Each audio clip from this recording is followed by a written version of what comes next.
Hi friends, welcome to History Mysteries.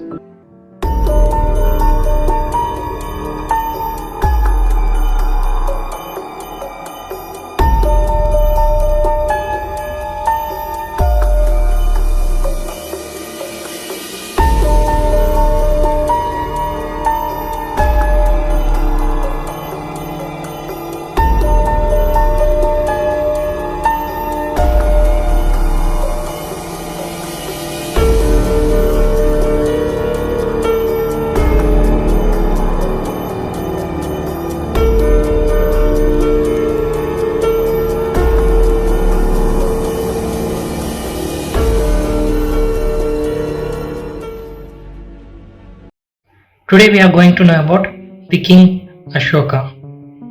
Ashoka, also known as Ashoka the Great, was an Indian emperor of the Maurya Empire.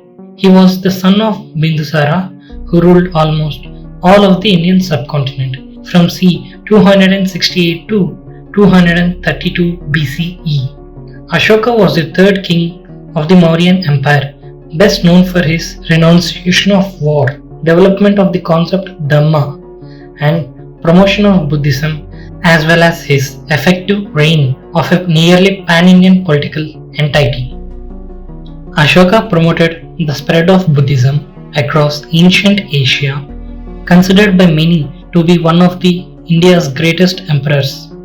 Ashoka expanded Chandragupta's empire to reign over territory stretching from present-day Afghanistan in the west to the present-day Bangladesh in the east. It covered the entire Indian subcontinent except for parts of present-day Kerala and Tamil Nadu. The empire's capital was Patliputra, with provincial capital at Takshashila and Ujjaini. Ashoka was able to rule this vast empire initially through the precepts of the political treatise known as the Arthashastra, attributed to the Prime Minister Chanakya, who served under Ashoka's grandfather Chandragupta, who founded the empire. Ashoka means without sorrow, which was most likely his given name. He is referred to in his edicts, carved in stones as Devanampya Piyadasi, which, according to scholar John Kenny, means beloved of the gods and gracious of mind.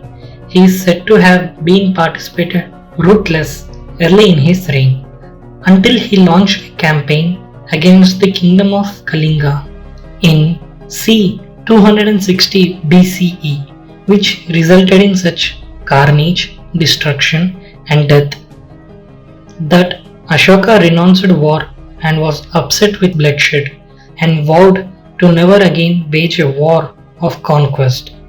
In time, converted to Buddhism, devoting himself to peace as exemplified in his concepts of Dhamma. Most of what is known of him outside of his edicts come from the Buddhist texts, which treat him as a model of conversion and virtuous behavior. The empire he and his family built did not last even 50 years after his death, although he was the greatest of the kings of one of the largest and most powerful empires in antiquity. His name was lost to history until he was identified by the British scholar and Orientalist James Princip in 1837 CE. Since then, Ashoka has came to be recognized as one of the most fascinating ancient monarchs for his decisions to renounce war, his insistence on religious tolerance, and his peaceful efforts in establishing Buddhism as a major world religion. Although Ashoka's name appeared in Puranas, no information on his life is given there. The details of his youth, rise to power, and renunciation of violence following the Kalinga campaign came from Buddhist sources, which are considered, in many aspects, more legendary than historical. His birth is unknown, and he is said to have been one of the 100 sons of his father Bindusara's wives. His mother name is given as Subhadranji in one text but as Dharma in another. She is also described as daughter of Brahmin and Bindusara's principal wife in some texts, while a woman of lower status and minor wife in others. The story of 100 sons of Bindusara is dismissed by most scholars who believed Ashoka was the second son of 4. His elder brother Susima was the heir apparent and crown prince, and Ashoka's chance of even assuming power were therefore slim and even slimmer because his father disliked him. He was highly educated at court, trained in martial arts, and was no doubt instructed in the precepts of Arthashastra. Even if he was not considered a candidate for the throne, simply as one of the royal sons. The Arthashastra is a treatise covering many different subjects related to society, but primarily in a manual on political science providing instructions on how to rule effectively. It is attributed to Chanakya, Chandragupta's Prime Minister, who chose and trained Chandragupta to become king. When Chandragupta abdicated in favor of Bindusara, the latter is said to have been trained in the Arthashastra and so almost certainly would have been his sons.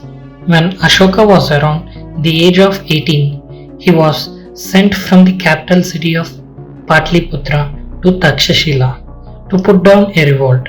According to one legend, Bindusara provided his son with an army but no weapons. The weapons were provided later by supernatural means. This same legend claims that Ashoka was merciful to the people who laid down their arms upon his arrival. No historical account survives of Ashoka's campaign at Takshashila.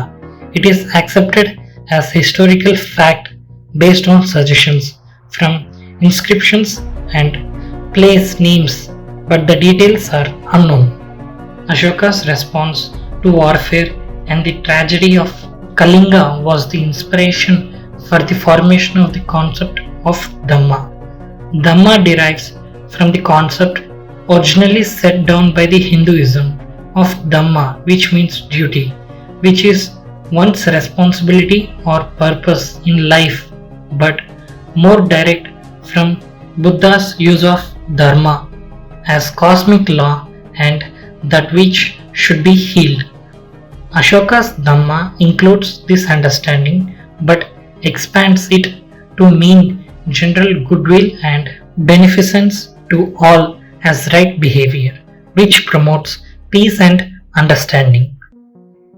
Ashoka's inscriptions are the earliest self-representation of imperial power in Indian subcontinent.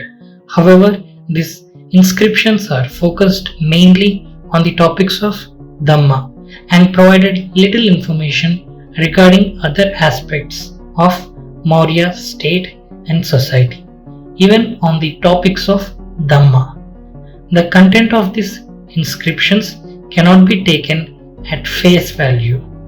In the words of American academic John S. Strong, it is sometimes helpful to think of Ashoka's message as propaganda by a politician whose aim is to present a favorable image of himself and his administration rather than record historical facts. Thank you for watching our videos. For more information, please do like, share and subscribe and hit the bell icon so that you can never miss my videos.